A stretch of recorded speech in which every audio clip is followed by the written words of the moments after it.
O que é energia, pessoal? Energia é uma das coisas mais abstratas que a gente tem na nossa natureza. Quando você olha para o ambiente que cerca você, você consegue perceber várias manifestações de energia. Quando você sai para tomar um sol, você sente o calor irradiando na sua pele. Quando você liga um botijão de gás, ele emite uma chama que vai esquentar a água. Quando você liga o seu celular, a bateria fornece energia para que ele execute todas as funções. Quando um carro está se movimentando, ele está se movimentando às custas de um motor que utiliza o combustível. Ou até mesmo você, para que você consiga executar suas atividades de estudo, suas atividades físicas, você precisa de energia. No entanto, a gente sabe que ela existe, a gente sabe que ela está à nossa volta, mas a gente não consegue tocá-la. Nós não conseguimos sequer defini-la direito. Agora, se você parar para fazer uma reflexão bem interessante, todo evento que manifesta a energia, ele está associado a algum tipo de movimento, algum tipo de tarefa. Por exemplo, para o carro conseguir andar, o motor precisa de combustível. Então o motor parece transferir a energia do combustível para o carro, transformando ela em movimento. Quando nós acendemos uma lâmpada, a luz que ilumina o nosso ambiente, ela vem a partir de um evento que pode ser uma hidrelétrica, uma termoelétrica, uma usina nuclear. Mas a gente percebe que para você observar a manifestação da energia, tem que haver alguma coisa acontecendo na natureza. É muito interessante essa ideia. O que a gente vai fazer na aula de hoje é trazer essa discussão da energia sob a perspectiva da mecânica. Energia é um dos assuntos mais importantes para qualquer vestibular que você venha fazer. E ao longo do curso, a gente vai voltar a falar de energia em outros contextos. Quando a gente for estudar ótica, quando a gente for estudar ondulatória, quando nós formos estudar eletricidade, eletromagnetismo. A nossa natureza está repleta de eventos e esses eventos parecem transformar a energia nas suas modalidades. É sobre isso que a gente vai falar hoje. Eu sou o professor Danilo, do curso Azimuth, e você está numa aula de física.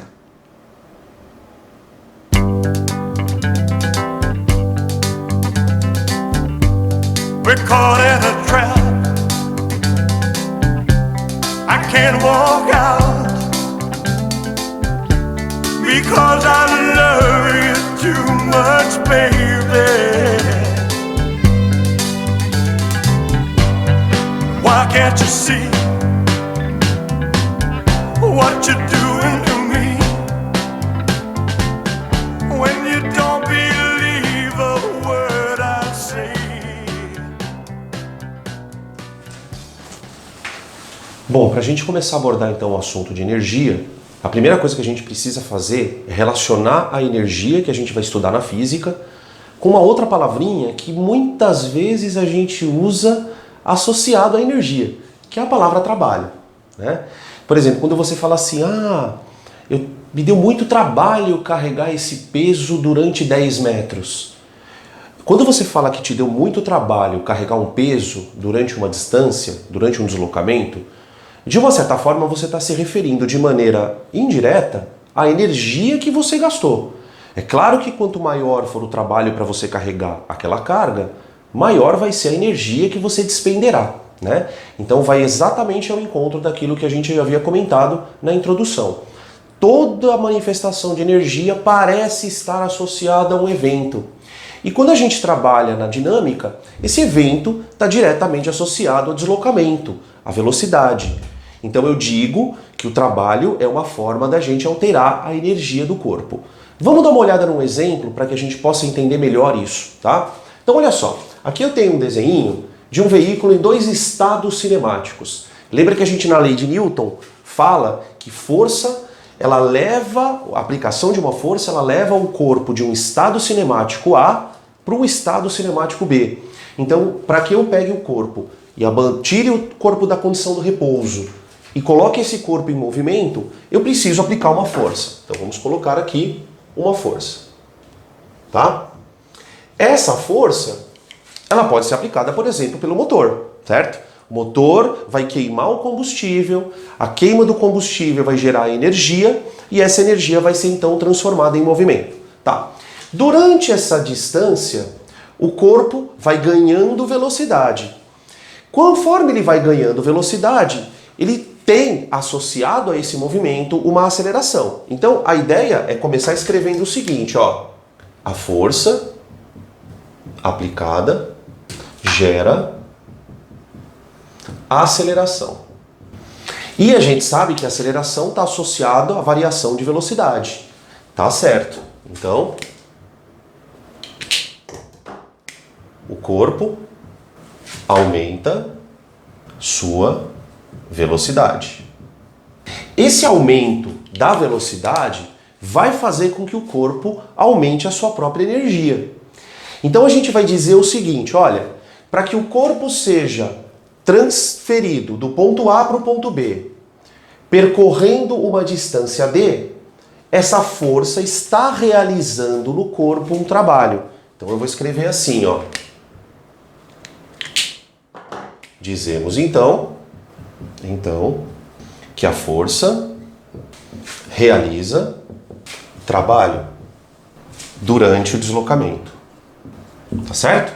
Então a gente tem uma relação muito interessante entre força e energia.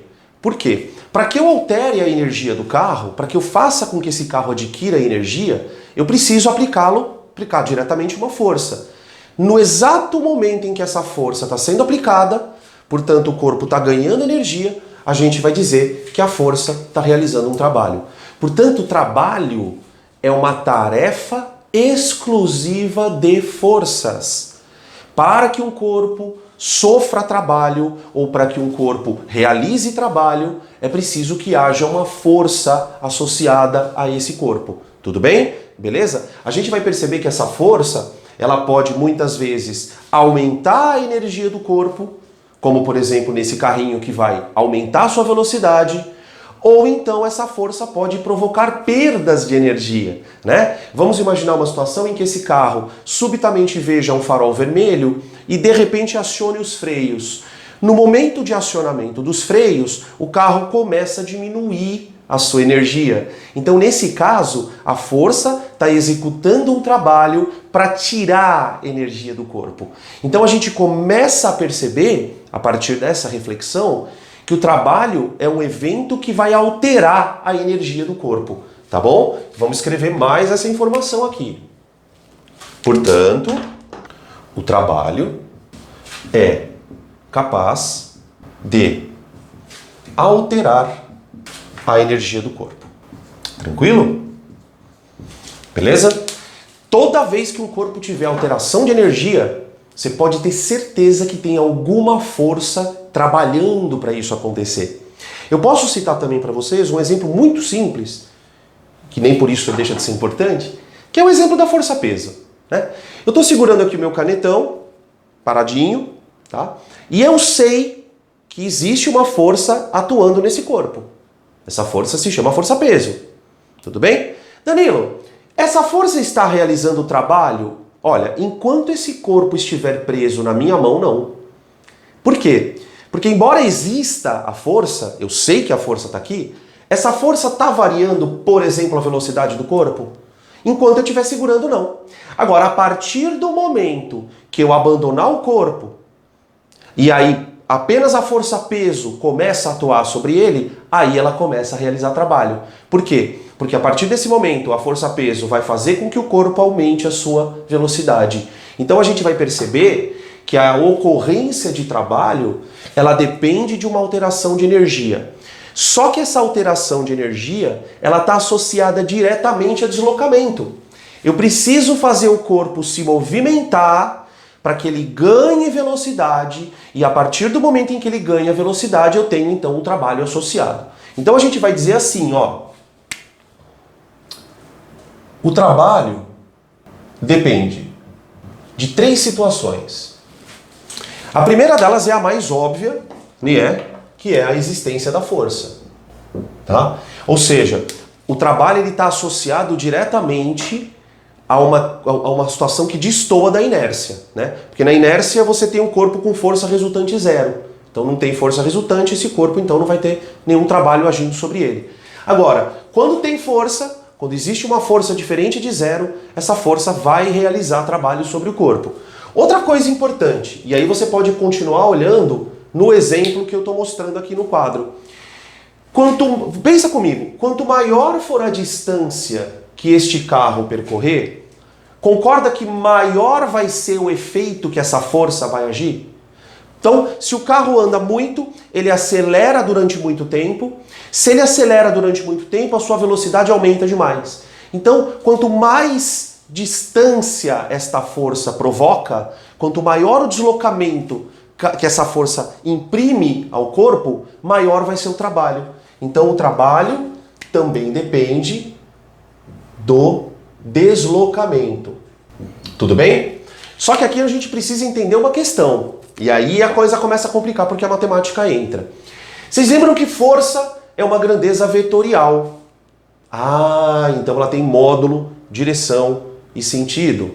Muito bem. O deslocamento também é uma grandeza vetorial, gente. Por exemplo, nesse nosso exemplo, o corpo está se deslocando num sistema de eixo horizontal da esquerda para a direita. Então você tem um vetor deslocamento que eu poderia representar assim, ó. Vetor deslocamento. Tranquilo? Perceba que esse vetor deslocamento, junto com o vetor força, formam um ângulo. Esse ângulo é muito importante no cálculo do trabalho.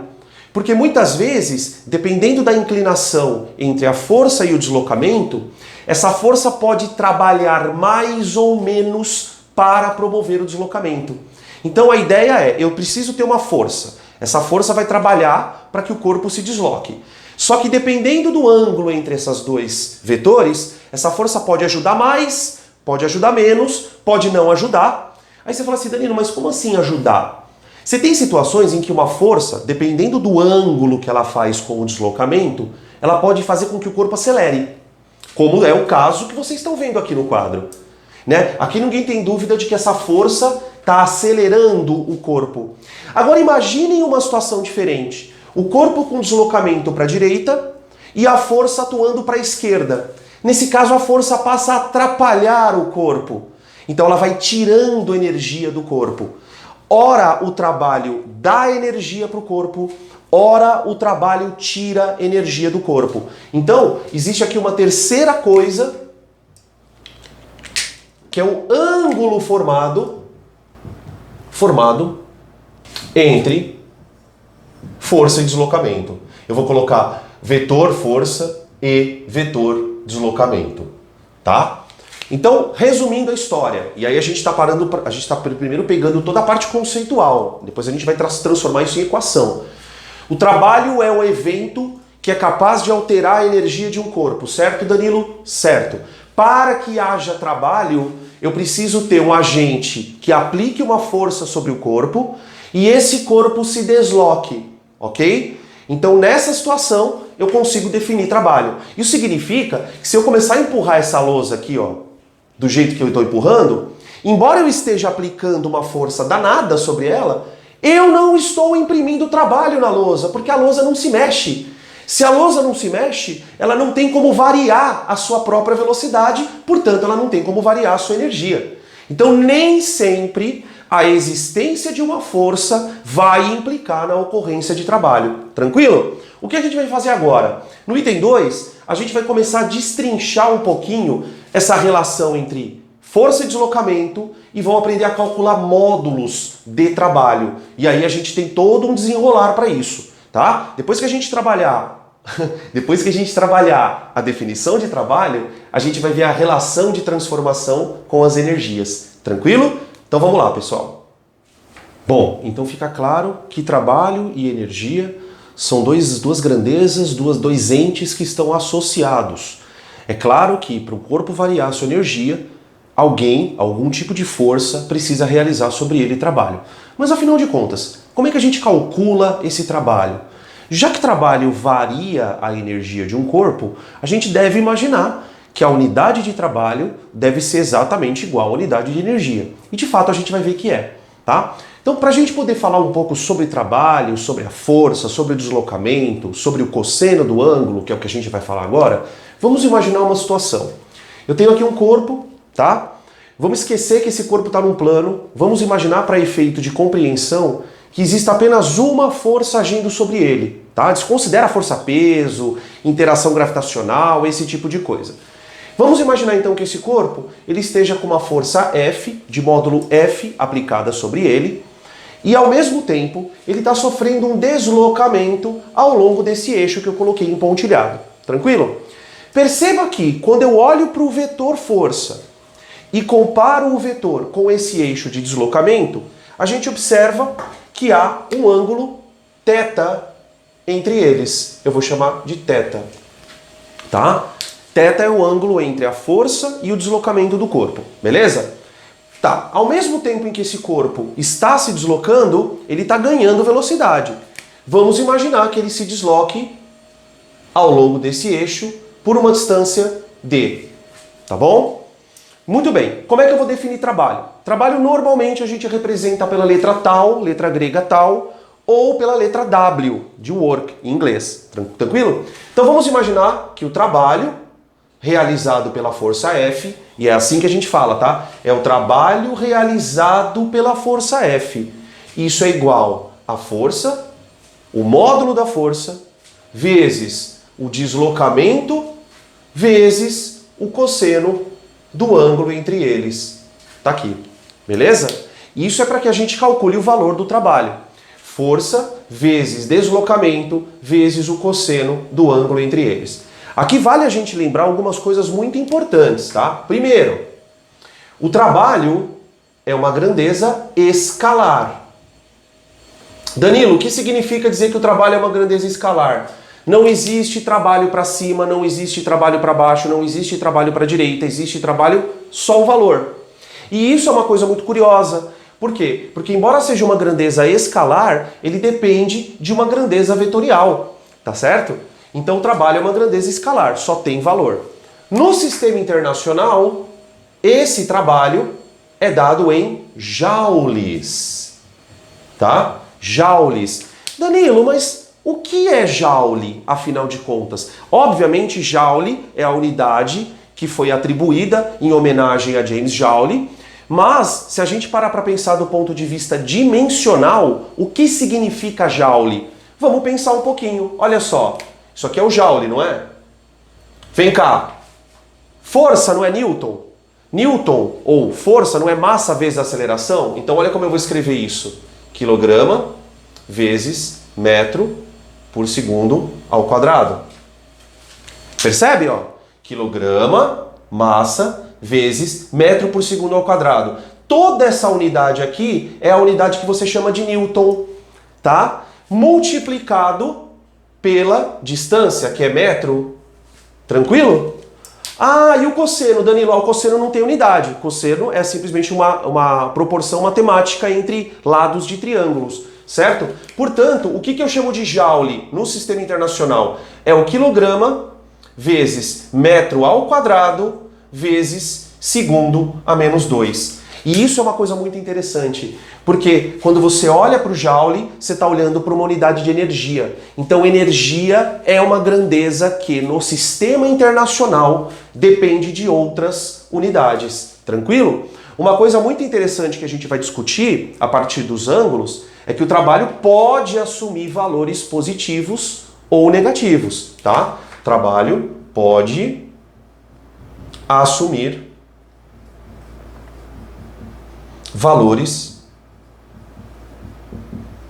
positivos ou negativos. Sabe quem vai determinar esse tipo de situação? Inclusive pode valer 0, tá?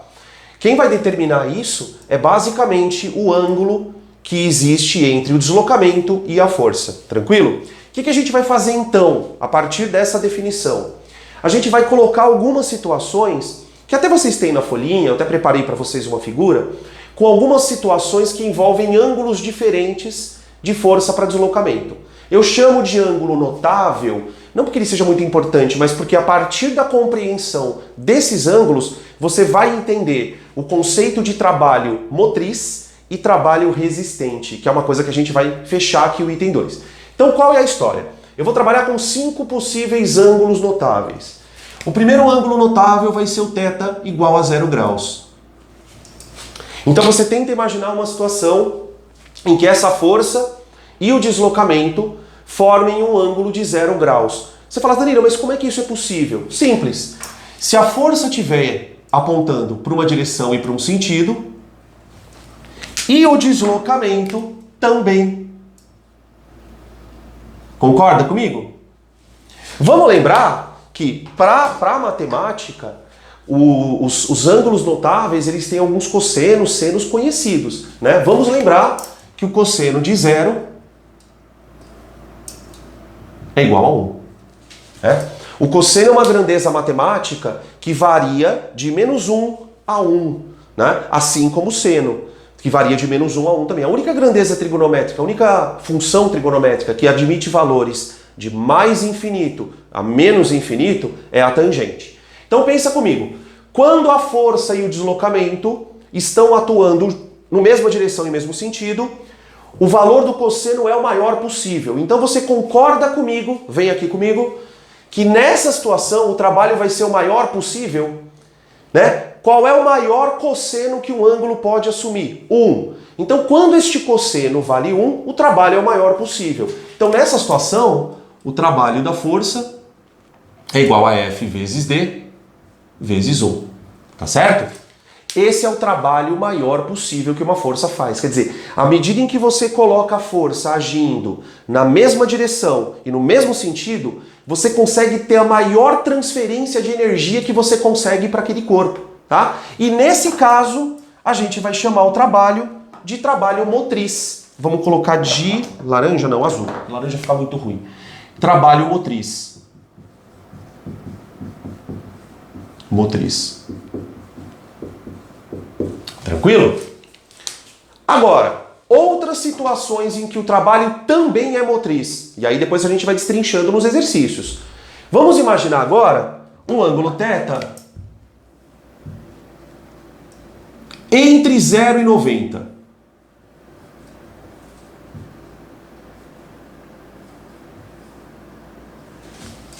Só para você ter noção do que a gente chama de ângulo θ entre 0 e 90, é exatamente essa situação que você está visualizando aqui no meu exemplo. Percebe que o ângulo de 90, em relação ao eixo, ele seria perpendicular, concorda? Percebe que essa força ela está sendo aplicada num ângulo menor do que 90 graus. Então você tem essa situação, ó. Você tem a força e o deslocamento.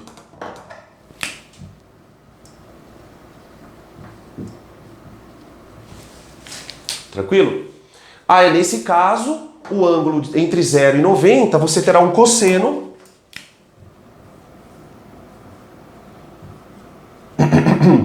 entre 0 e 1.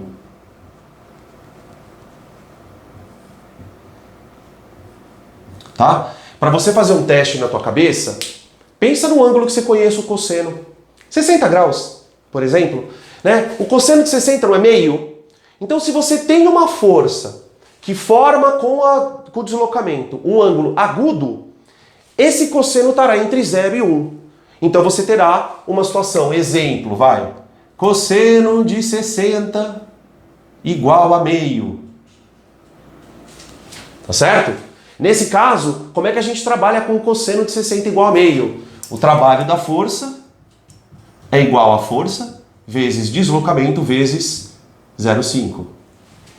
Você concorda comigo que essa força ainda está acelerando o corpo? Essa força ainda está transferindo energia para o corpo? Lembra que trabalho é sinônimo de transferência de energia. Só que nesse caso, a quantidade de energia que ela consegue transferir é menor do que na primeira situação. Então, à medida que você vai inclinando a força, essa força vai perdendo um pouco da capacidade de transferir energia para o corpo. O trabalho não é um trabalho ótimo, mas ele ainda pode ser considerado um trabalho motriz. Tá? Trabalho motriz. Tá? Os trabalhos que a gente chama de trabalhos motrizes são trabalhos que necessariamente aumentam a aceleração do corpo. O corpo vai descrever um movimento acelerado. Quer ver um trabalho motriz muito famoso? O trabalho da força-peso. Quando eu abandono, eu falei para vocês no começo do vídeo, quando eu abandono esse corpo em queda livre, ele vai acelerar. Sob a ação de que força? Ah, sob a ação da força-peso, Danilo. E essa força-peso vai provocar esse corpo um aumento de velocidade. Então eu tenho dois tipos de trabalhos motrizes. Os trabalhos motrizes são aqueles que aceleram, aumentam o módulo da aceleração do corpo, o módulo da velocidade do corpo. Tudo bem?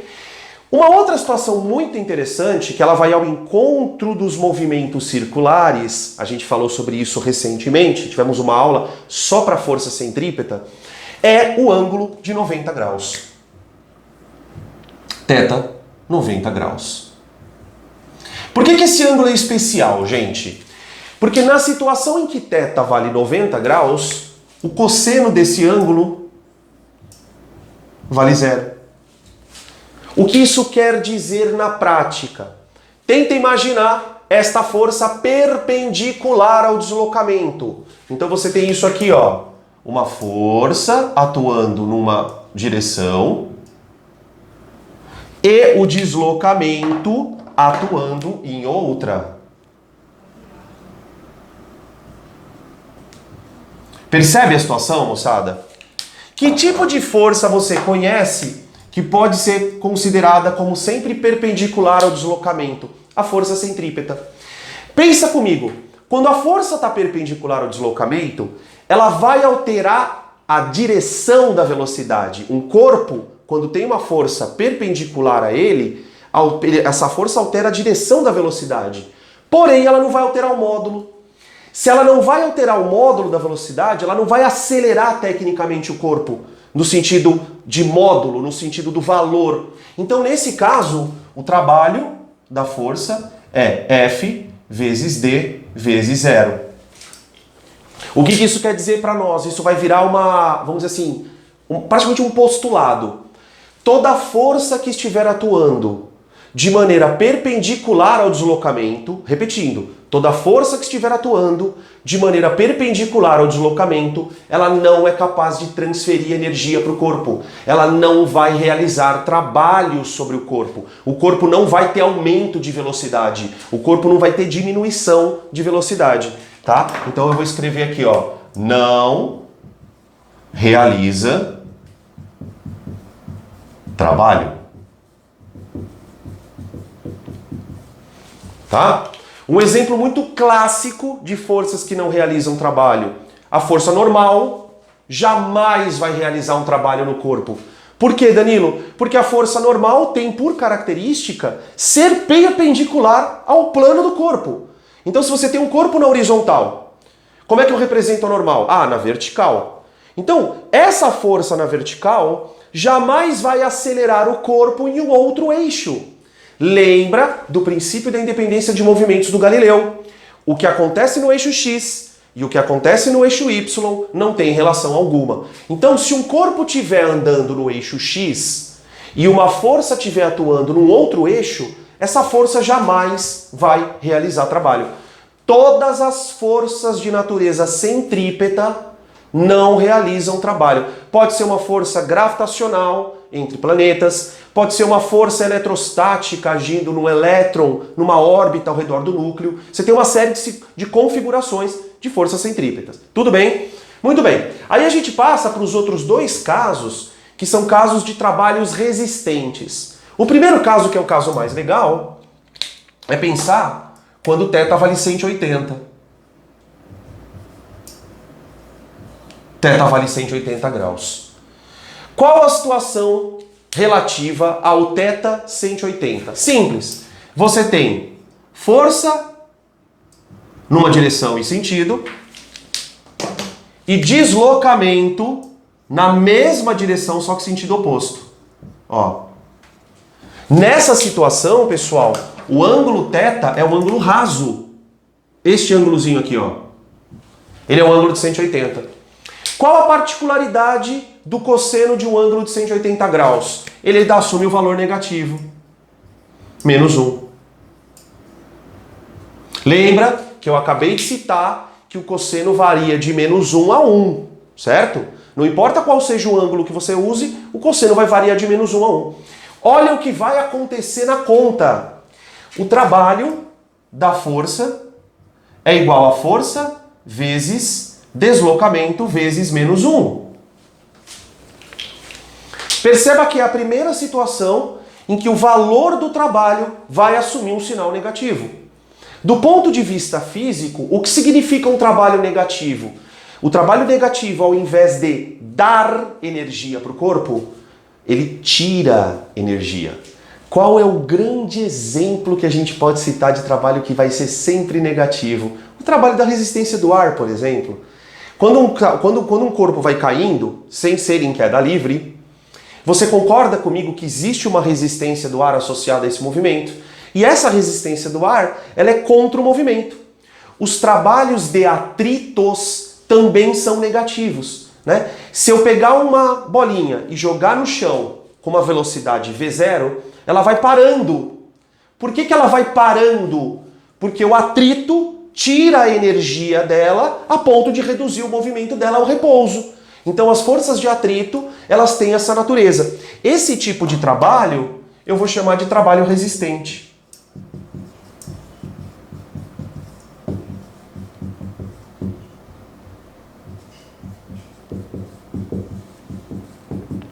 Tá? Esse é o trabalho resistente.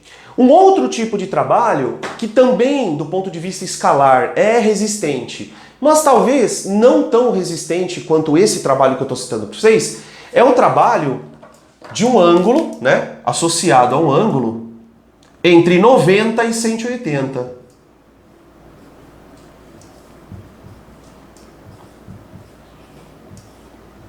Tá? Esses ângulos, né, os ângulos de 90 até 180, então θ maior que 90, menor que 180, ele vai me dar trabalho negativo também. Quer ver um exemplo? Vamos pegar o suplementar do 60? Nossa, Danilo, essa aula tá muito difícil, né? Tá. Essa aula ela é meio complicada, pessoal, pelo seguinte. É preciso que vocês tenham uma boa base de trigonometria. Então convém, até coloquei na folhinha, vocês receberam a folhinha, uma dica de preparação para a aula. Revisar ciclo trigonométrico, só a parte de função seno e função cosseno. Nem precisa trabalhar com tangente, nada disso, tá? Olha só, por que eu escolhi o ângulo de 120? Porque o ângulo de 120 ele é suplementar ao de 60, não é? Ou seja, a soma dos dois dá 180. Esse cosseno...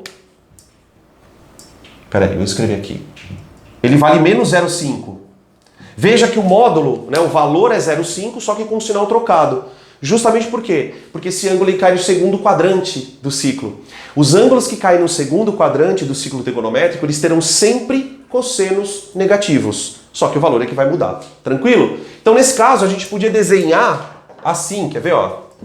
Peraí, deixa eu fazer mais bonitinho aqui. Ó, 120 igual a menos 0,5, né? Seria uma situação assim, ó.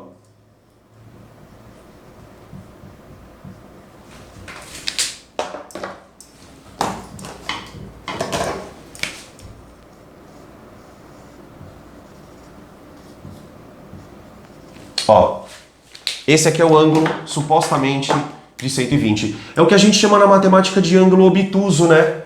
O ângulo obtuso, ele vai fazer o que com o deslocamento? Ele vai tirar um pouco de energia, mas não tanto quanto esse aqui, né? Quando o vetor está totalmente oposto, ele consegue tirar o máximo de energia possível. Nesse caso aqui, ele é um trabalho um pouquinho menos, vamos dizer assim, um pouquinho menos resistente, tá? O trabalho aqui vai ser FD vezes 0,5. Tranquilo? E aí a gente pode classificar, então, como trabalho resistente.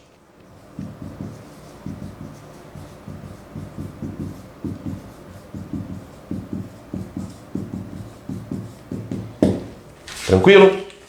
Beleza, pessoal? Então, olha só, demos uma boa explorada nas questões relativas ao módulo do trabalho, falamos um pouco das dimensões de trabalho, aquilo que a gente chama de Joule, especificamente, e trabalhamos alguns ângulos que são notáveis. Danilo, e se ele não me der um ângulo que é notável? 0, 90, ele vai te dar o cosseno, não importa qual seja o ângulo que ele vai usar. Ele vai ter que te dar o cosseno desse ângulo. Ou ele te dá o seno e você acha o cosseno a partir da relação trigonométrica, né? Seno ao quadrado mais cosseno ao quadrado igual a 1, tá? Ô, gente, isso aqui não tem como você se desvencilhar da matemática.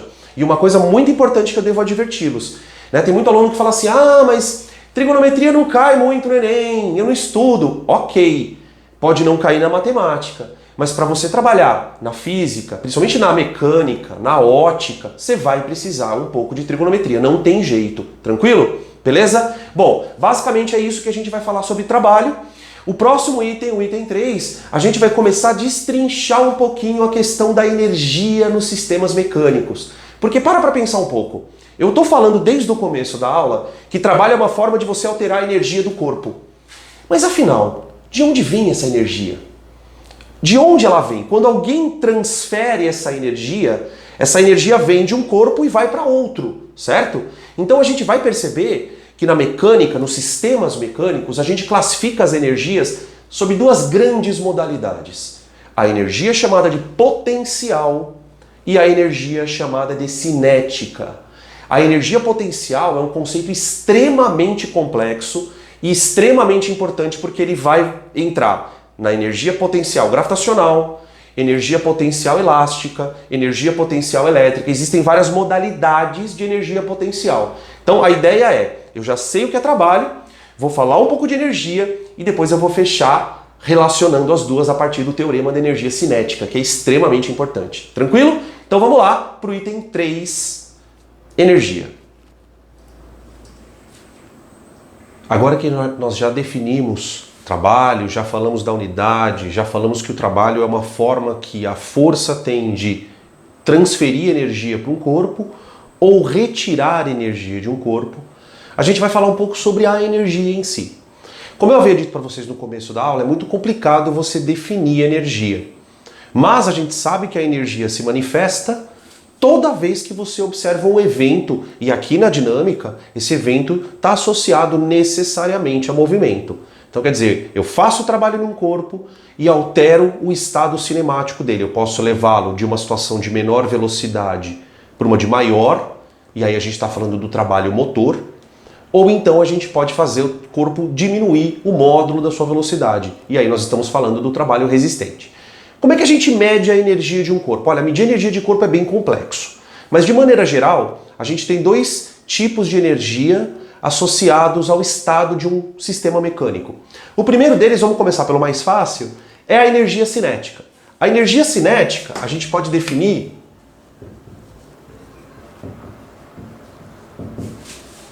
aqui. A energia cinética é a energia associada ao movimento de uma determinada massa. Para que a gente possa entender isso de uma forma muito simples, vamos imaginar um sistema formado por um corpo, tá? Um corpinho qualquer, tá? E esse corpo tem massa m. Vamos imaginar que esse corpo está num dado estado de movimento, onde ele tem uma velocidade de módulo v.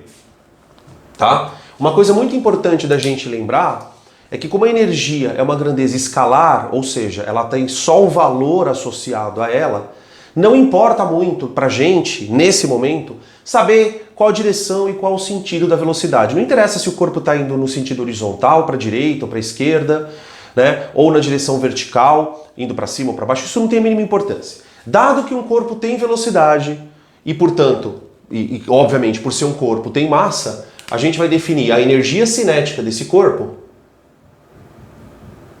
como sendo m vezes v ao quadrado dividido por 2, tá? Essa fórmula não vale muito a pena de nós deduzirmos, não tem muito porquê a gente fazer esse tipo de dedução. Mas ela tem uma relação muito interessante com a quantidade de movimento do corpo, que é o próximo assunto que a gente vai estudar, né? Para encerrar a parte de mecânica, pelo menos por enquanto, a gente termina o assunto falando de energia, trabalho, e a próxima aula a gente fala sobre quantidade de movimento, aí eu relaciono isso com a energia. O que a gente percebe quando analisa a fórmula, e isso sim é importante, é perceber que a energia cinética de um corpo não depende só do quão rápido ele está, ok? Ela vai depender também da massa. Isso significa que um corpo ele pode ter uma energia cinética grande, mesmo se locomovendo lentamente. Tá? Imagina, por exemplo, um caminhão com uma velocidade relativamente baixa, vai uns 30, 40 km por hora. Esse caminhão terá uma energia cinética. A mesma energia ela pode ser associada a um carro muito menor, com uma massa menor, desde que ele tenha uma velocidade suficientemente alta. Tá? Então a energia depende da massa, Corpos grandes tendem a ter mais energia, né? A gente pode pensar, para você entender um pouco isso melhor, pensa, por exemplo, numa colisão entre dois veículos. Numa colisão entre dois carros de pequena massa, a energia que vai ser liberada nesse processo é menor do que numa colisão com corpos de massa maior, desde que eles tenham a mesma velocidade, tá? Outra coisa que chama a atenção ao analisar essa fórmula é perceber que ela não admite valor negativo, né? Por quê? A massa é sempre um valor maior que zero. E a velocidade, como não tem muita importância se o valor é negativo ou positivo dentro desse contexto, a gente fala que v ao quadrado também é sempre maior que zero. Tá? Até porque mesmo que a velocidade do corpo seja negativa em relação a um determinado sentido que você atribuiu para uma trajetória, a hora que você pega um número e eleva ao quadrado, ela vai te dar um número positivo. Tá? No sistema internacional, nós temos o Joule. Olha o Joule de novo aqui. Tá? Vocês estão percebendo que quando você define trabalho em Joule e define energia em Joule, você está quase falando da mesma coisa. O que é o trabalho, então? É uma forma de energia transferida, né? A energia ela pode estar associada a um corpo, como por exemplo aqui, mas eu posso alterar essa energia quando eu aplico uma força. Veja como tudo faz sentido. Se eu aplico uma força nesse corpo, essa velocidade vai mudar. Automaticamente a energia cinética da partícula também muda. Então é a ideia de você variar o estado cinemático, consequentemente, variando a energia do corpo só porque você aplicou uma força a ele, tá certo? No sistema internacional eu tenho quilograma vezes metro por segundo ao quadrado. Metro ao quadrado, segundo a menos 2. Tudo bem? Ou melhor? Tá? Então veja que ela tem a dimensão que é exatamente a mesma dimensão dada para o trabalho. O Joule para energia e para trabalho. Tranquilo? Nada muito mais de especial para poder falar sobre energia. Só uma observação, porque nós tivemos recentemente uma aula sobre gases na parte de química, e eu defini muito a questão da temperatura em Kelvin, falando que a temperatura em Kelvin ela não admite um valor negativo. Percebam que quando eu tenho uma partícula se movimentando, ela vai ter uma energia cinética maior que zero, ou, na pior das hipóteses, ela pode ter energia zero. Em que circunstâncias uma partícula, portanto tem massa, teria energia cinética zero? Quando a velocidade dela é nula. Um corpo parado não tem energia cinética. Tá? Olha o que eu vou escrever. Para sistemas de muitas partículas, vamos escrever aqui. Para sistemas de muitas partículas, e aí eu estou falando de que especificamente? Gases. Vamos colocar gasosas. A temperatura em Kelvin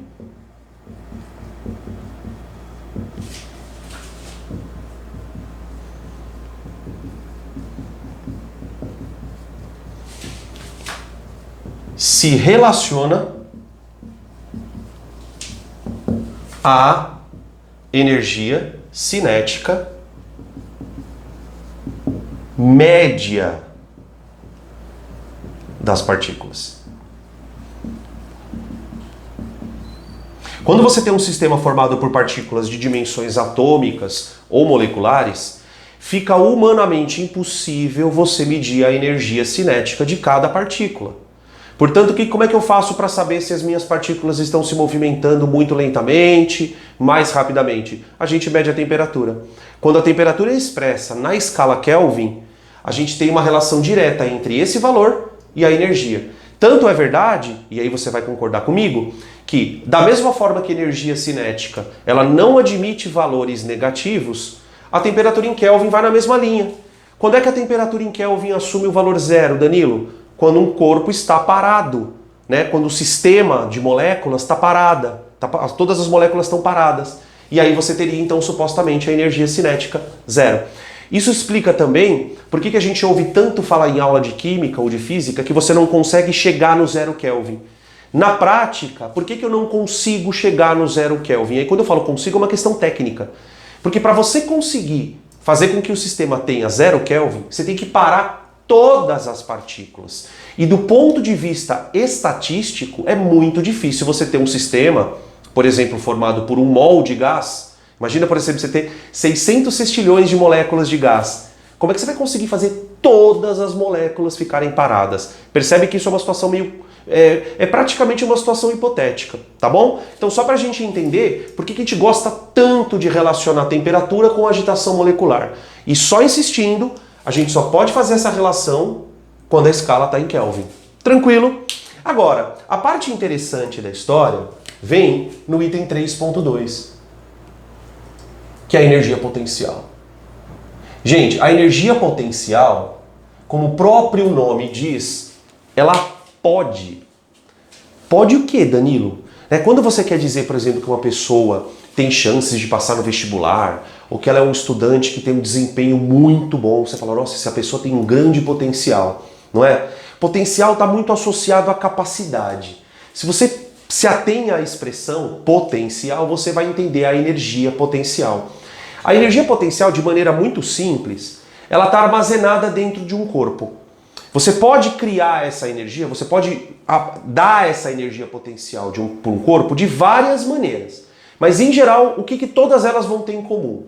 Toda energia que é potencial, ela pode virar cinética. Quer dizer, a energia está armazenada dentro do corpo. Mas para que você converta ela em energia motriz, energia de movimento, você vai ter que fazer um trabalho. Então eu tenho um corpo que pode ter energia guardada, eu faço um trabalho nesse corpo com uma força, levo esse corpo para o movimento e muitas vezes não. E esse corpo começará a transformar a energia potencial em cinética. Então vamos escrever assim, ó. Energia potencial está armazenada.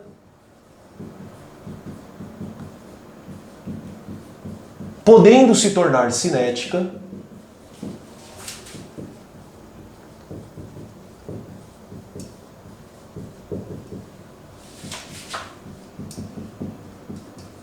desde que haja trabalho de uma força.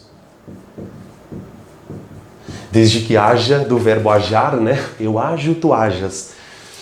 Desde que haja o trabalho de uma força. Eu vou escrever em laranja, depois a gente vê se vai ficar legal, tá? Se não ficar legal, não ficou. Trabalho de uma força.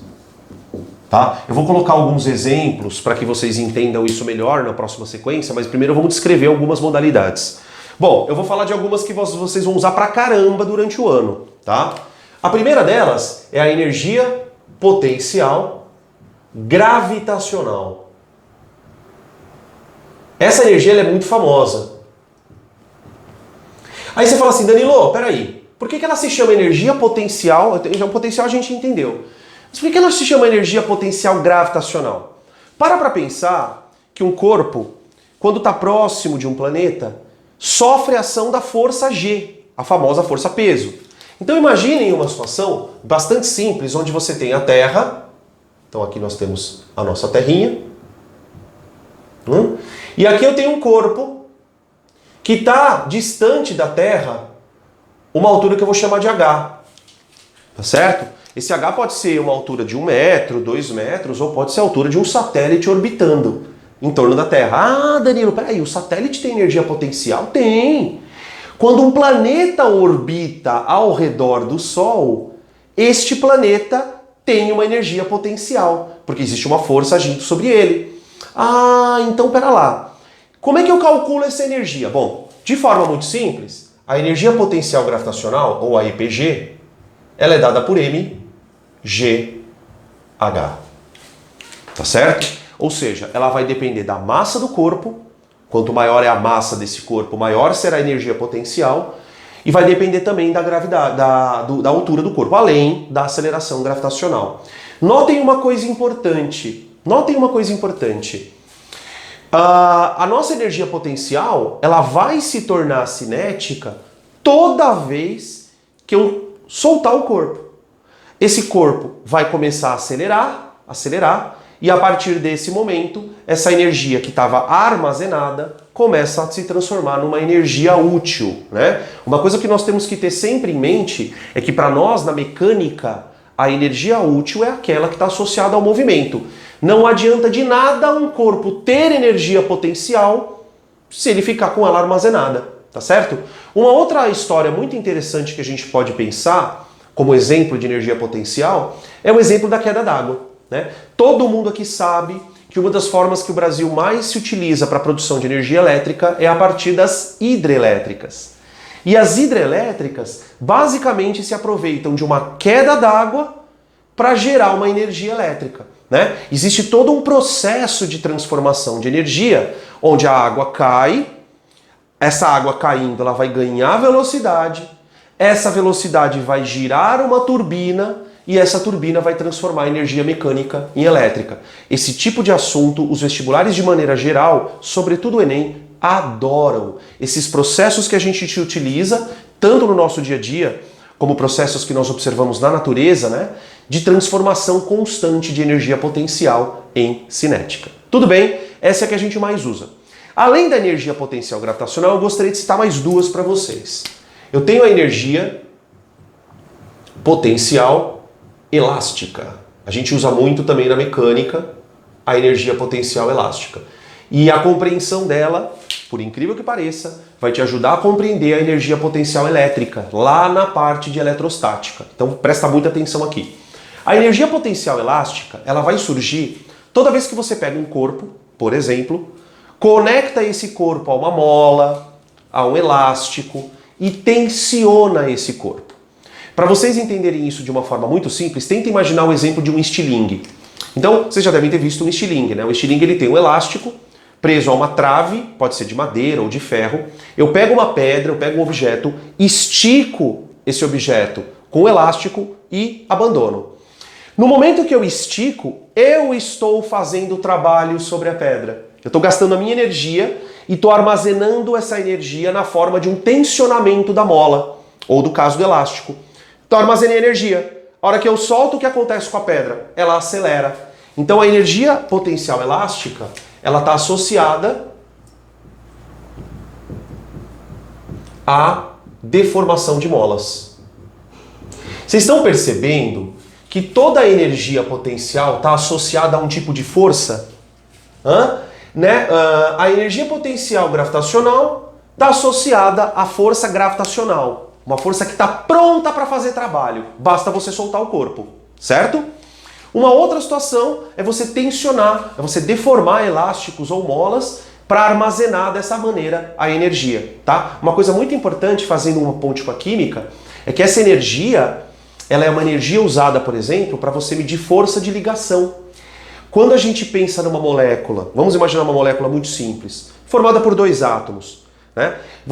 Para que a gente entenda a energia da ligação, a gente compara um sistema de átomos como um sistema formado por duas massas e uma mola.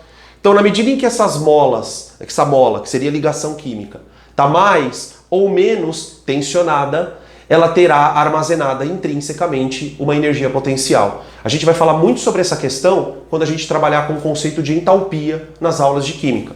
Agora, na física, como é que a gente calcula essa energia? Bom, a energia potencial elástica, eu vou chamar de EPEL, ou EP elástica, ela é dada, a fórmula dela lembra muito a lei de Hooke, né?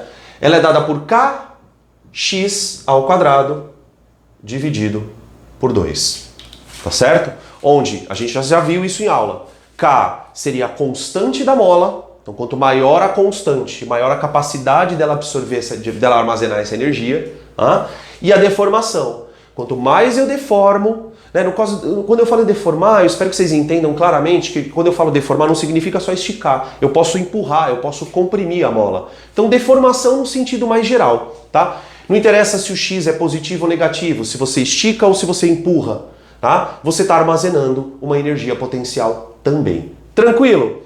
A terceira energia que eu queria comentar, essa a gente usa muito também na eletrostática, é a energia potencial elétrica.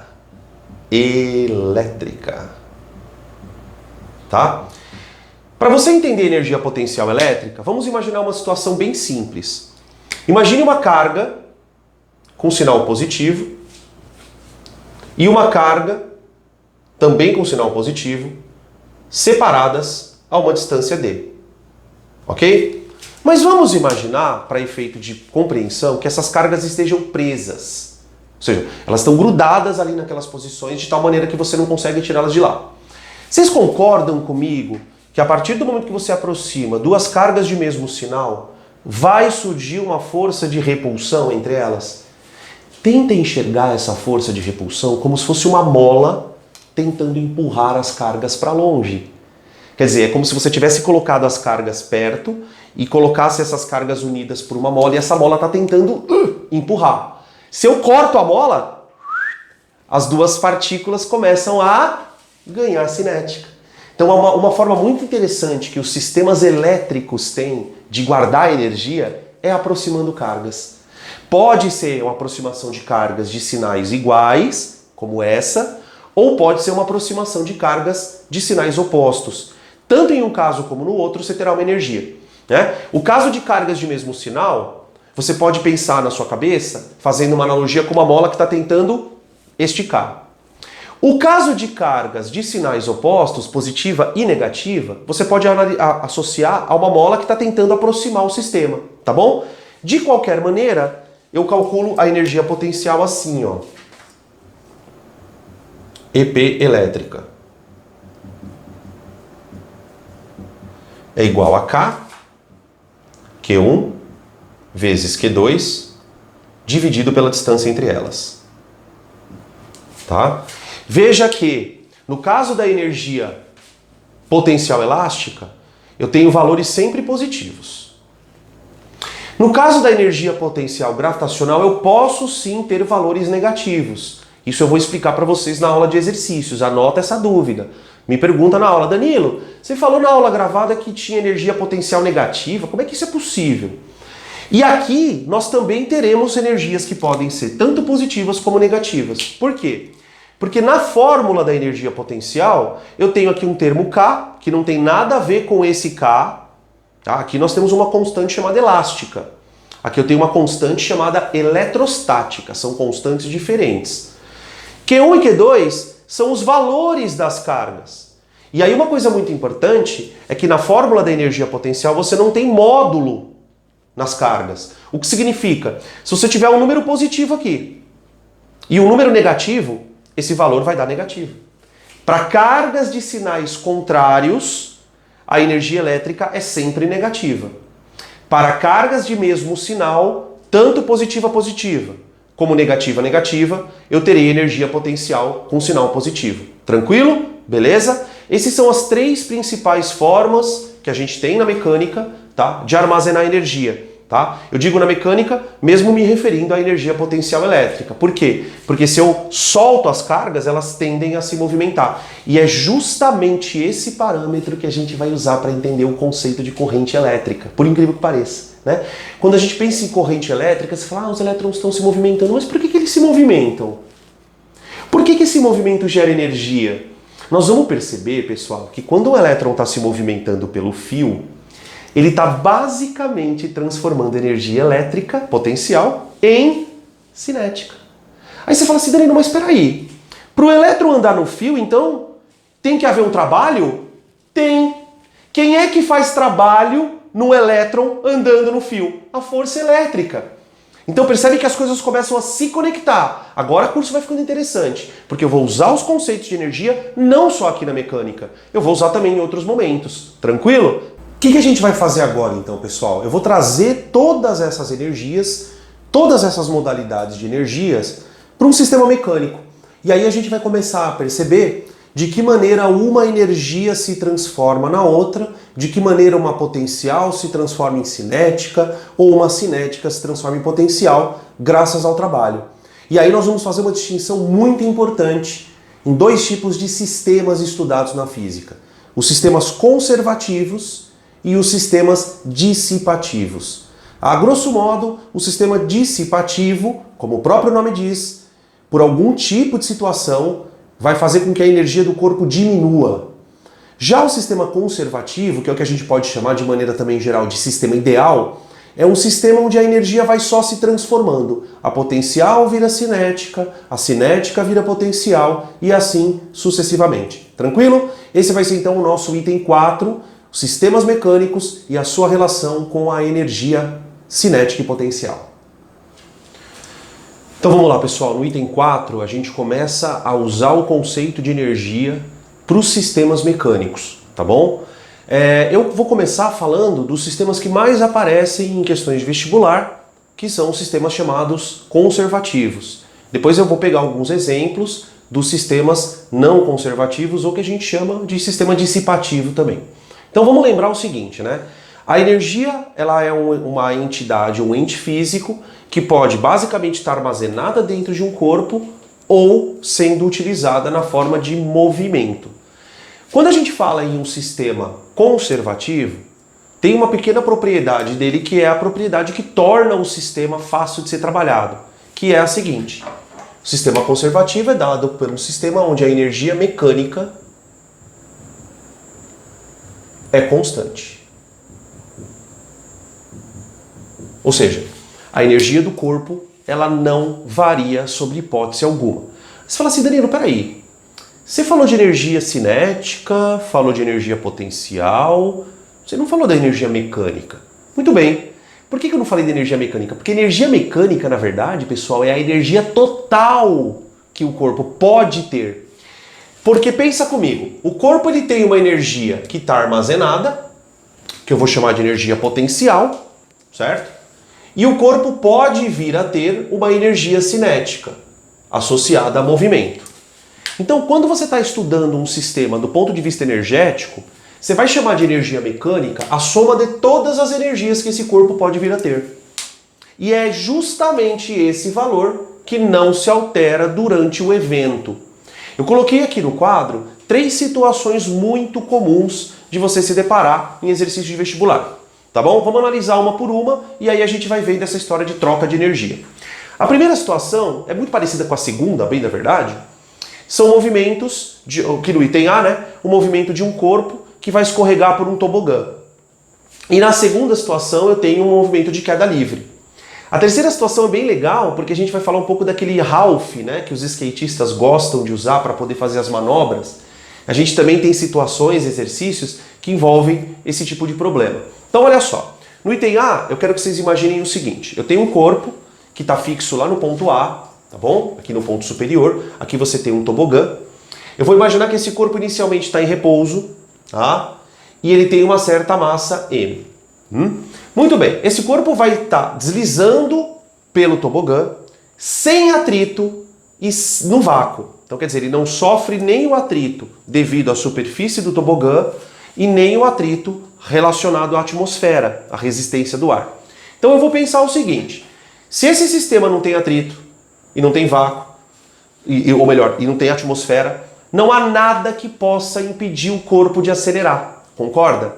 Ou seja, eu tenho aqui um modelo de sistema conservativo, onde no ponto A eu tenho uma energia mecânica,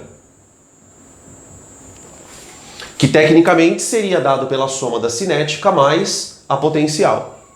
Já no ponto B, o corpo chega no solo, ele bate no chão, já com uma velocidade diferente de zero. Então ele tem uma energia mecânica em B. Tudo bem? Agora para pensar um pouquinho. Se o sistema é conservativo, significa que essa energia, a energia mecânica em A, tem que ser igual à energia mecânica em B. Então, energia mecânica em A igual à energia mecânica em B. Agora, quais são as implicações dessa observação? Olha só, a primeira implicação que você tem é a seguinte. Quando eu pergunto para você assim, olha, o corpo em A tem uma energia mecânica, tem? Essa energia mecânica, ela está sob que forma? Ela está sob a forma de potencial ou de cinética? Aí você para, pensa e fala, opa, peraí. Para ele ter cinética, ele precisaria ter uma velocidade. O que ele não tem. Ah, então, peraí, mas se ele não tem energia cinética, ele só tem potencial? Sim. Por quê? Porque como ele está num tobogã, ele tem uma certa altura em relação ao solo. Então eu posso dizer que a energia mecânica em A, ela está totalmente armazenada na forma de potencial, que é dada por mgh. Tá tudo guardadinho. Solta o corpo. Quando você soltar o corpo, quem é a força que vai fazer trabalho sobre ele? Ah, é a força peso. Então a força, ao realizar trabalho, começa a transformar a potencial em cinética.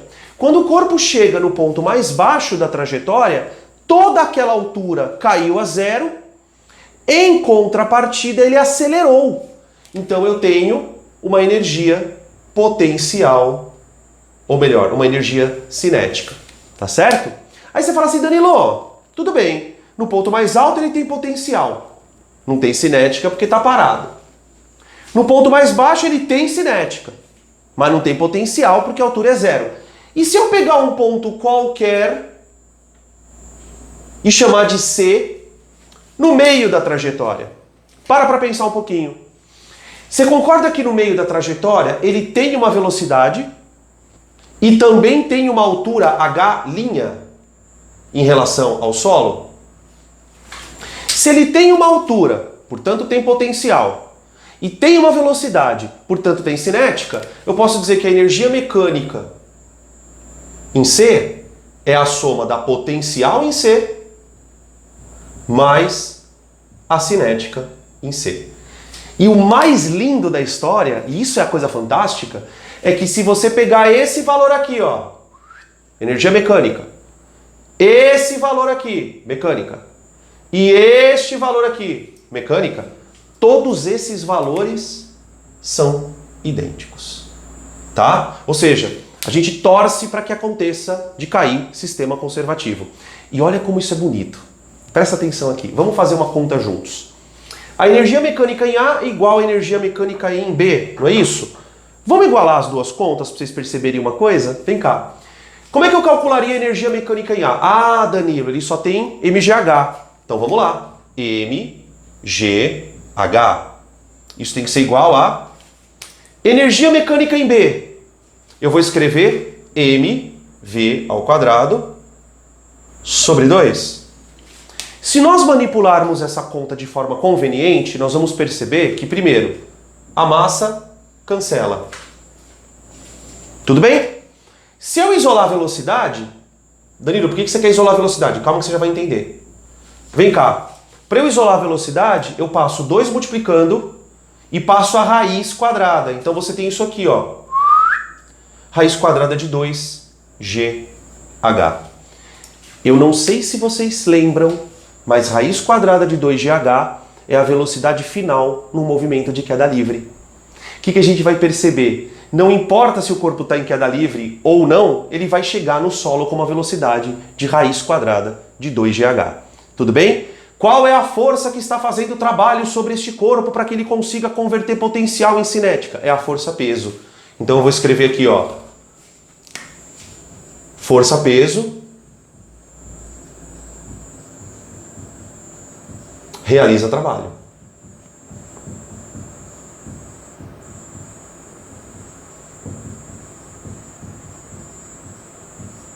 Tudo bem? Beleza? Da mesma maneira que nesse sistema eu considerei que o trabalho está sendo feito pela força-peso, a gente pode trazer a ideia para um movimento de queda livre. No movimento de queda livre, você tem uma força-peso também agindo sobre o corpo. Então ela vai fazer trabalho. Perceba que a gente vai cair no mesmo problema. No mesmo problema em que sentido? Você vai pensar o seguinte: a energia potencial no ponto A é mgh. A energia mecânica no ponto A é mgh. A energia mecânica no ponto B é mv ao quadrado sobre 2. Percebe? É um processo absolutamente espontâneo, o processo de queda livre, na qual o trabalho do peso vai converter a energia que estava armazenada em energia de movimento, que para nós, na dinâmica, é a energia útil, né? Se a dinâmica é a área da mecânica que estuda movimentos, não tem nada que seja mais útil para o movimento do que velocidade. Tranquilo? Agora, você pode fazer uma extrapolação aqui. O que aí a gente vai entrar também no item C. Pensa o seguinte, na queda livre, a potencial vira cinética. Então, ó, potencial virando cinética. Tudo bem? Só que agora, vamos fazer um exercício contrário. Vamos imaginar que esse corpo esteja no ponto B e ele seja arremessado para cima com uma velocidade V0. Então eu vou pegar um corpo e vou jogar. Quando eu jogo o corpo e o corpo sai da minha mão, ele começa a subir, subir, subir, subir, até chegar com uma velocidade aqui igual a 0. Certo? Então na descida, a potencial vai virar cinética. Tudo bem? Só que na subida é o contrário. Na subida, a cinética vai se transformar em potencial.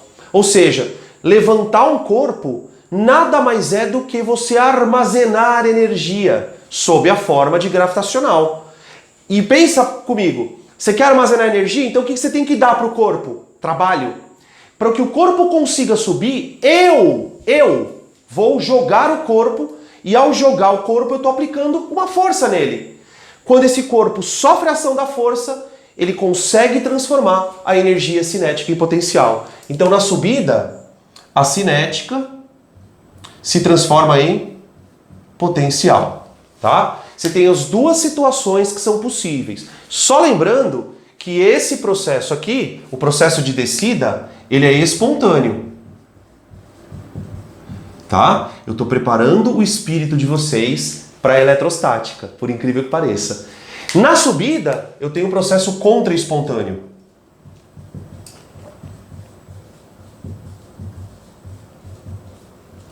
Qual a diferença do ponto de vista de trabalho? O processo espontâneo é um processo em que você não interfere. A natureza está fazendo o processo. Ah, então a força peso, que é uma força relacionada à presença do planeta Terra, é que vai tomar a providência de transformar a potencial em cinética. Aqui eu estou fazendo um processo não espontâneo, então eu preciso de um trabalho de um agente externo. Trabalho de um agente externo. Tá? O que nós vamos começar a perceber é que na natureza você tem dois tipos de processos. Os processos que são espontâneos, onde você tem uma força que está fazendo o trabalho, pode ser uma força elétrica, pode ser uma força magnética, nesse caso é uma força gravitacional, ou processos em que um operador, um agente externo, imprime a esse corpo uma força, então esse agente externo é que está fazendo o trabalho para fazer o corpo ganhar energia armazenada. Resumindo a brincadeira, a energia potencial está guardada. Para você transformar em cinética, é a coisa mais fácil do mundo. É só deixar a natureza cuidar. Processo espontâneo. Agora, se você quer armazenar energia, aí você precisa fazer trabalho. Você quer ver um exemplo que aparentemente não tem nada a ver, mas tem tudo? Vem cá. Isso aqui é uma pilha. Isso aqui é uma eletrólise. A pilha, ela se utiliza de uma energia potencial elétrica para gerar movimento de elétrons. Quando você calcula o potencial de uma pilha, você está calculando quanto de energia está disponível para virar trabalho que vai movimentar os elétrons. Agora, quando a tua bateria acaba, o que você tem que fazer com ela? Tomada. Ao colocar a bateria na tomada, a tomada vai dando trabalho para a bateria, que vai rearmazenando a energia potencial. Então é assim, quando o teu celular está funcionando no modo celular, você está transformando o potencial em cinética. Quando o seu celular acaba, você põe na tomada e ele passa a rearmazenar a carga, ele está rearmazenando o potencial. Então você tem os dois tipos de processos, os espontâneos e os não espontâneos. Tranquilo? Para encerrar essa sequência de exemplos de uns sistemas conservativos, vamos pegar o exemplo de um skatista que começa a desenvolver um movimento na pista do ponto A, ele passa para o ponto B, chega ao ponto C, que é o ponto mais baixo da trajetória, e chega novamente ao ponto D. Tá? Eu coloquei aqui algumas alturas para a gente poder brincar um pouquinho. Ó, eu tenho H1, que seria a altura de A até o solo, que é a mesma altura de D até o solo. Eles estão exatamente na mesma altura em relação ao chão. O ponto B tem uma altura H2, que é menor que H1, e o ponto C tem uma altura H0. Então veja só qual é a brincadeira. Supondo que a velocidade aqui seja 0. Então o skatista está parado no ponto mais alto da pista e ele começa a andar. Então vamos destrinchar as energias que eu estou observando aqui. No ponto A, a energia mecânica é exclusivamente dada pela potencial, mgh1. Concorda? Tá? Se o corpo está parado, não tem cinética. No ponto B, a energia mecânica já se distribui em uma cinética e uma potencial. Veja que a potencial no ponto B, ela vai ser menor do que a potencial no ponto A por conta da altura. Então eu tenho mgh2 mais energia cinética em B. Tá? E aí, olha que interessante, né? Se eu igualo as duas energias, já que o meu sistema é conservativo, eu consigo descobrir qual é a velocidade com que ele vai passar por aqui. Que é exatamente o tipo de exercício que vocês vão encontrar em prova. O cara fala, olha, o skatista começou a desenvolver um movimento a partir do repouso com uma velocidade, com uma altura tal. Qual vai ser a velocidade com que ele vai passar por esse ponto, considerando a altura dele? Então você iguala isso com isso e chega na resposta. Tá? A gente vai trabalhar isso nas aulas de exercícios. No ponto C, toda a energia mecânica está agora sob a forma de cinética. Espera aí, cometi um errinho aqui. Vamos colocar só cinética, porque a gente não tem a velocidade, né? Cinética em C. Tranquilo? E aí olha que legal. Até aqui o processo é espontâneo. Chegou aqui com uma velocidade. Agora o que ele vai fazer? Ele continua andando, mas ele vai freando e para. Certo? No ponto D, nós teremos então toda a energia mecânica armazenada novamente na forma de potencial. Ou seja, vai oscilando. Sobe cinética, cai potencial. Sobe potencial, cai cinética. Sobe cinética, cai potencial. Sobe potencial, cai cinética. Deu para entender? Esse tipo de sistema é o sistema que mais aparece em questões. Agora, temos algumas situações em que os sistemas são dissipativos. Geralmente os sistemas dissipativos estão associados a atrito. Então, quando o problema tem atrito, você tem que ficar ligado, porque aí você vai ter que considerar uma outra situação. Então eu vou mostrar para vocês aqui um exemplo de um tobogã, só que com atrito, tá? E aí nós vamos entender a história do sistema que tem uma força dissipativa, que vai tirar a energia do corpo, que é a força de atrito. Tranquilo? Então vamos para o item 4.2. Então nós vamos discutir agora, no item 4.2, um exemplo de sistema dissipativo. Os sistemas dissipativos são sistemas onde o corpo está sofrendo ação de mais de uma força. Então aqui no nosso exemplo, esse corpo ele vai percorrer um tobogã, tá? Esse tobogã está descrito do ponto A até o ponto B, e aí nós vamos imaginar que durante esse percurso ele não tem atrito, só que quando ele chega na parte mais baixa do tobogã, ele vai percorrer uma superfície de B até C, ele vai andar uma distância D, tá? Que depois a gente vai fazer nas contas, vamos trabalhar com as contas nas aulas de exercício. E aqui a gente tem uma superfície rugosa. Então você tem uma região sem atrito, tá? AB, e uma região com atrito. Então aqui o sistema já está mais complicado. Por quê? De A até B, você vai ter uma situação onde o sistema é conservativo. Tá? De A até B, a energia vai simplesmente trocar de modalidade. Ela vai começar com potencial e vai terminar com a cinética. Agora, no sistema BC, ou na região BC, você tem aqui uma força de atrito. E aí, a gente volta lá no comecinho da aula, quando a gente definiu o trabalho. A força de atrito, ela vai fazer um trabalho resistente. Então você tem uma situação em que assim que o corpo entrar em contato com a superfície rugosa, o atrito começa a tirar a energia dele, a ponto dele chegar em C com velocidade zero.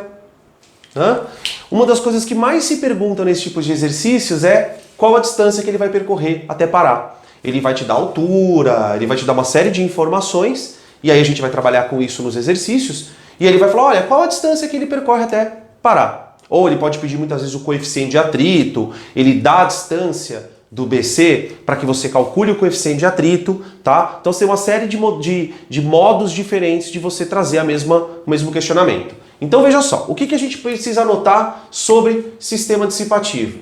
Os sistemas dissipativos possuem forças que retiram energia mecânica do corpo. Retiram energia mecânica. Tá? Você tem dois sistemas muito famosos que são objeto de vestibular, tá? Das questões de vestibulares, que são esse sistema aqui que eu estou mostrando para vocês, do tobogã com uma superfície rugosa, e o caso da queda sem uma queda não livre, ou seja, uma queda em que há a resistência do ar. Quando há uma queda e a gente considera o efeito da atmosfera sobre essa queda, essa camada de gases que nós temos em volta do planeta serve também como uma espécie de superfície rugosa, ou seja, ela vai começar a tirar a energia, tá? Depois você tem uma série de desdobramentos nessa situação. Muito bem, nesse caso, o que a gente vai analisar? Eu vou dizer, bom, primeiro que a energia mecânica em A é igual à energia mecânica em B. Até aí tranquilo, já discutimos. Agora, em B, de B até C, eu tenho uma força de atrito. Então aqui eu vou escrever, ó, entre B e C. A força de atrito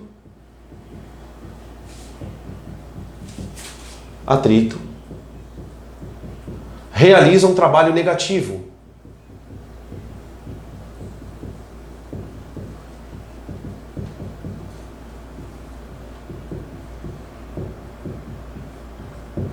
Ou seja, ela vai subtrair energia do corpo. Aí você fala assim, Danilo, mas por que a força de atrito realiza trabalho negativo? Simples. Pensa comigo. Imagina o corpo no ponto B. Para chegar no ponto C. Ok?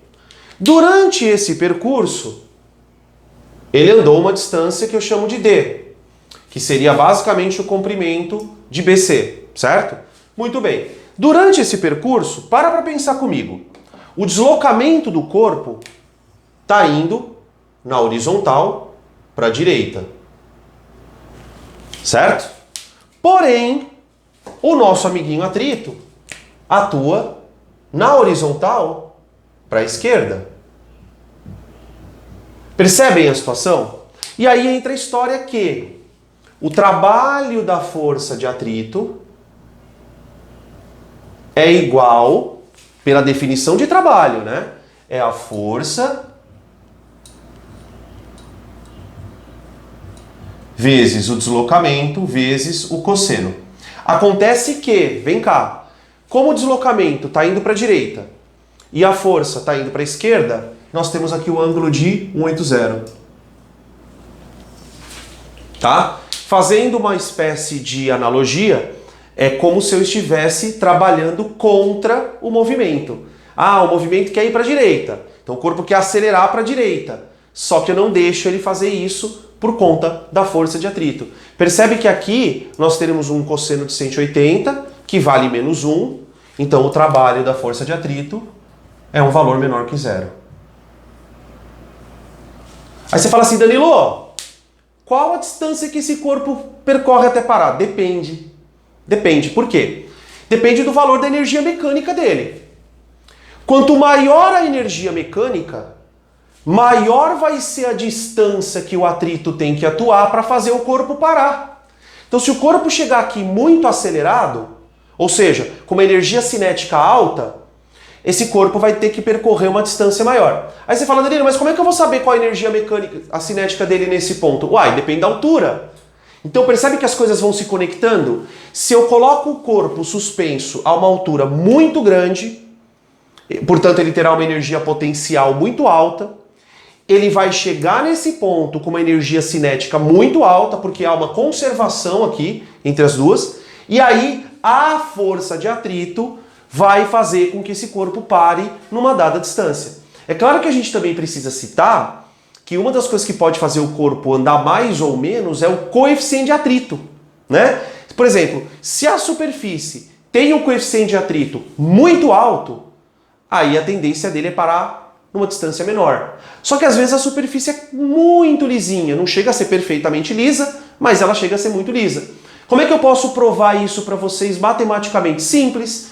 Pega aqui o trabalho da força e abre. Vem cá. O trabalho da força de atrito é igual a força de atrito vezes deslocamento vezes cosseno. Então eu vou escrever μ vezes a normal vezes deslocamento vezes menos 1. Olha só. Percebem? Então veja, o atrito depende, ou melhor, o trabalho depende do coeficiente de atrito. Então quer dizer, se o coeficiente de atrito é muito alto, o corpo tende a percorrer uma distância menor. Se o coeficiente de atrito é muito baixo, ele vai conseguir tirar a energia do corpo, mas para isso, esse corpo vai ter que percorrer uma distância maior. É muito importante que vocês conversem com a fórmula, tá? E aí a gente ainda pode abrir mais ainda essa fórmula para vocês perceberem uma coisa curiosa. O trabalho da força de atrito, nesse contexto, vai ser μ vezes. Percebam que o corpo está na horizontal, não está? Se o corpo está na horizontal, você concorda que a normal é igual ao peso nesse deslocamento? Então eu escrevo μmg de menos 1.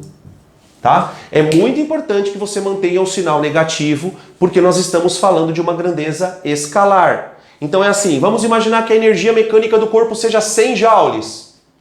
Para o corpo parar, o atrito vai ter que tirar dele 100 joules. Para isso ele pode fazer o corpo andar bastante, ou eventualmente, se o corpo não anda muito, é porque a superfície tem um coeficiente de atrito que seja mais alto. Deu para entender? Você tem uma série de outros eventos, mas como eu disse para vocês, é menos comum aparecer em sistemas dissipativos e em questões de vestibular. Os vestibulares mais tradicionais, né, uma FUVEST, uma Unicamp, uma UEL, gostam de trabalhar com esse tipo de problema. Tranquilo? Então, veja só, como isso é bonito, né? É muito claro que existe uma relação intrínseca entre o trabalho e a variação da energia. Essa relação ela pode ser provada de uma forma extremamente simples. E aí nós estamos falando talvez do teorema mais importante da mecânica, que é o chamado teorema da energia cinética. Tudo bem? A gente então vai encerrar nossa discussão de trabalho e de energia no item 5, falando do famoso TEC, teorema da energia cinética. Beleza, pessoal? Então vamos encerrar na próxima sequência de vídeos. Galera, então nós estamos chegando no final da nossa aula, da discussão de trabalho e energia, e aí eu deixei o filé mignon, o grande finale, para agora, que é o teorema da energia cinética. Não tem como a gente falar de teorema de energia cinética sem descrever trabalho, sem descrever as modalidades de energia e as conversões. Fica claro, como eu disse para vocês na sequência anterior, que trabalho tem tudo a ver com variação de energia. Como é que eu posso provar essa relação entre as duas grandezas? Para a gente, vamos imaginar então um sistema constituído por um corpo de massa m que está sob a ação de uma força resultante. Vamos lembrar que quando eu falo que um corpo tem ação de uma resultante, não significa que ele tem só uma força agindo sobre ele. Ele pode ter várias forças cuja somatória vetorial me dá uma resultante. Vamos imaginar, para efeito de simplificação, que o deslocamento do corpo está atuando no mesmo direção e sentido da força. Então o corpo está indo do ponto A para o ponto B com aceleração, com uma resultante. Pela segunda lei de Newton, o que a gente percebe? Segunda lei. A segunda lei diz que a força resultante é igual a massa vezes uma aceleração. Concorda? Agora para pensar um pouquinho. Se o corpo tem uma resultante, ele tem uma aceleração, portanto esse corpo está em move. Concorda? Ou seja, se o corpo está em move, eu posso trabalhar do ponto de vista cinemático com 3 equações. V igual a V0 mais AT, que é a equação horária das velocidades. Eu posso trabalhar com S igual a S0 mais V0T mais A sobre 2 T2, que é a equação horária das posições, né? Lembrando que a equação de velocidade é de primeiro grau e a equação horária de posições, segundo. E a terceira equação, que é a que a gente vai usar, é a equação de Torricelli. V quadrado é igual a V0 ao quadrado mais 2 vezes A vezes D. Eu estou chamando de D, o que é o que a gente chamava lá na aula de cinemática de ΔS, que é o deslocamento do corpo. Tudo bem? Para pensar um pouquinho então. Eu tenho 3 equações, 2 delas dependentes do tempo e uma terceira equação, que essa não depende do tempo. Eu vou pegar a Torricelli e vou desenvolver. Vem cá. V quadrado, e aí o que eu vou chamar de V quadrado? V é a velocidade com que o corpo chega aqui. Tá? Dependendo da velocidade que esse corpo chegar nesse ponto, ele terá uma energia cinética em B. Tudo bem? Só que o corpo partiu do ponto A. No ponto A ele tem uma velocidade, V0. Tá, essa velocidade pode ser 0, ele pode ter partido do repouso, ou eu posso analisar uma situação em que o corpo já estava com uma velocidade e de repente essa força passa a agir sobre ele. Ah, então pera lá, Danilo. Aqui também tem uma energia cinética? Tem. Pode ser 0, mas pode não ser. Ok? Então veja só o que eu vou fazer. Eu vou tentar provar que a variação dessa energia tem tudo a ver com o meu trabalho. O trabalho que essa força está fazendo. Porque é justamente o desfecho que a gente está procurando desde o começo da aula, né? Então olha só. V quadrado igual a V0 ao quadrado mais 2 vezes A vezes D. Lembra, e eu vou insistir, eu vou encher o saco de vocês. Física se estuda deduzindo fórmula. Não adianta você pegar a fórmula pronta e tentar usar no exercício. Colocar uma fórmula no exercício, gente, é que nem encaixar pecinha. Pode ser que dê certo, pode ser que não dê. A partir do momento que você analisa a fórmula, conversa com a fórmula, deduz e imagina quais foram os princípios que foram usados para poder deduzir, você entra no conteúdo. Entrando no conteúdo, a física vai começar a deixar de ser um bicho de 7 cabeças. Pode ser que ela se torne um de 4, 3 cabeças, mas já é menos do que 7, né? Então veja só, o que eu vou fazer? Eu vou passar a velocidade para cá, vai ficar assim, ó. V quadrado menos V0 ao quadrado igual a 2 vezes A vezes D. Tudo bem? Agora eu vou fazer uma gambiarra da matemática. Eu tenho uma igualdade, né, numa equação onde um termo tem que ser igual ao outro. Para que essa conta continue sendo uma equação, eu posso optar por multiplicar esse lado por um número, desde que eu o faça do outro lado. A partir do momento que você multiplica uma equação dos dois lados por um mesmo termo, ela continua sendo uma equação. Sabe qual é a minha ideia? Eu vou multiplicar os dois lados pela massa. Massa. Tudo bem? Tranquilo? Presta atenção que coisa linda. Eu peguei e multipliquei dos dois lados pela massa, certo? O que eu vou fazer agora? Pelo amor de Deus, né? Não vai me cancelar a massa. Ah, tem massa dos dois lados, você vai e cancela. Né? Eu acabei de multiplicar pela massa, então eu não vou dividir de novo. Eu vou fazer o seguinte, eu vou passar o 2 dividindo todo esse termo. E aí uma coisa importante, antes que eu faça a minha besteira, V quadrado menos V0 ao quadrado é um termo único. Eu vou deixar isso tudo multiplicado por M, tranquilo?